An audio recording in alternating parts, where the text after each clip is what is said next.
بسم اللہ الرحمن الرحیم الصلاۃ والسلام علیک یا رسول اللہ۔ اللہ تعالیٰ سورۃ الانعام میں ارشاد فرماتا ہے وَإِذْ قَالَ إِبْرَاهِيمُ لِأَبِيهِ آزَرَ تَتَّخِذُ أَصْنَامًا آلِهَةً إِنِّي أَرَاكَ وَقَوْمَكَ فِي ضَلَالٍ مُبِينٍ وَكَذَلِكَ نُرِي إِبْرَاهِيمَ مَلَكُوتَ السَّمَاوَاتِ وَالْأَرْضِ وَلِيَكُونَ مِنَ الْمُوقِنِينَ۔ اور یاد کرو جب ابراہیم نے اپنے باپ آزر سے کہا کیا تم بتوں کو خدا بناتے ہو؟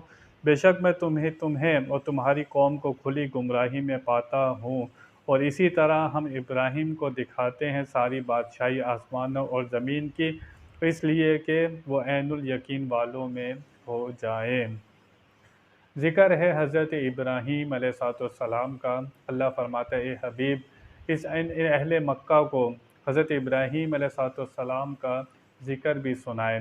یہ اپنے آپ کو ابراہیمی ہونے کا دعویٰ کرتے ہیں کہ ہم حضرت ابراہیم علیہ السلام کو مانتے ہیں، تم تو بتوں کی پوجا کرتے ہو، پرستش کرتے ہو۔ حضرت ابراہیم علیہ السلام تو ایسا نہیں کرتے تھے۔ اپنے حالات دیکھو، اگر ان کے ماننے کا دعویٰ کرتے ہو تو بت پرستی نہ کرو۔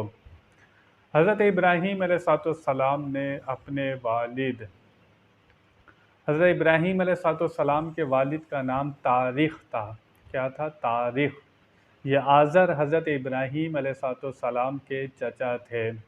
عرب میں اکثر کہا جاتا تھا، چچا کو باپ کہا جاتا تھا۔ یہ اہل عرب میں ان کا ایک طریقہ تھا۔ قرآن سے بھی ثابت ہے، حدیث سے بھی ثابت ہے کہ چچا کو باپ کہا گیا ہے۔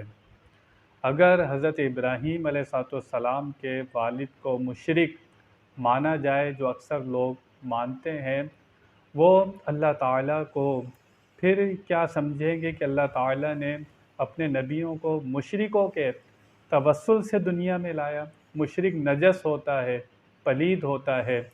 کسی بھی نبی کے والدین مشرک نہیں ہوئے، بت پرست نہیں ہوئے، ورنہ حضور کا نسب وَتَقَلُّبَكَ فِي السَّاجِدِينَ، اللہ قرآن میں فرماتا ہے آپ سجدہ کرنے والوں میں آپ کا نور منتقل ہوتا رہا۔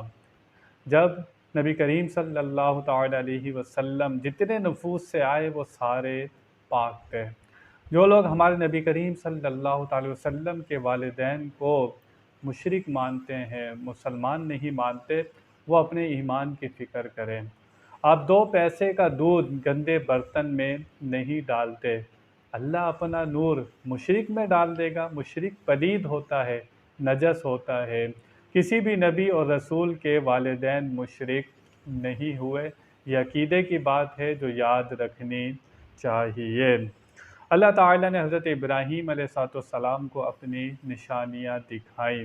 اب ایک پتھر پر کھڑے ہو گئے، نگاہ کرتے تھے، آسمان کے عجائبات دیکھتے تھے، زمین پہ نگاہ کرتے تھے، زمین کے عجائبات، ساری مخلوقات دیکھتے تھے۔ اللہ فرماتا ہے اس لیے دکھائی کہ آپ یقین والوں میں سے ہو جائیں۔ ہمارے نبی کریم صلی اللہ تعالی وسلم کو اللہ تعالیٰ نے عرش پر بلایا اور اپنا دیدار کرایا، اور آپ نے ساری آسمانی مخلوق کو بھی دیکھا۔ حضرت ابراہیم علیہ السلام کو یہاں دکھایا جا رہا ہے، ہمارے نبی کریم صلی اللہ تعالی وسلم کو بلا کر دکھایا جا رہا ہے۔ تو اسی طرح حبیب اور کلیم میں فرق ہوتا ہے۔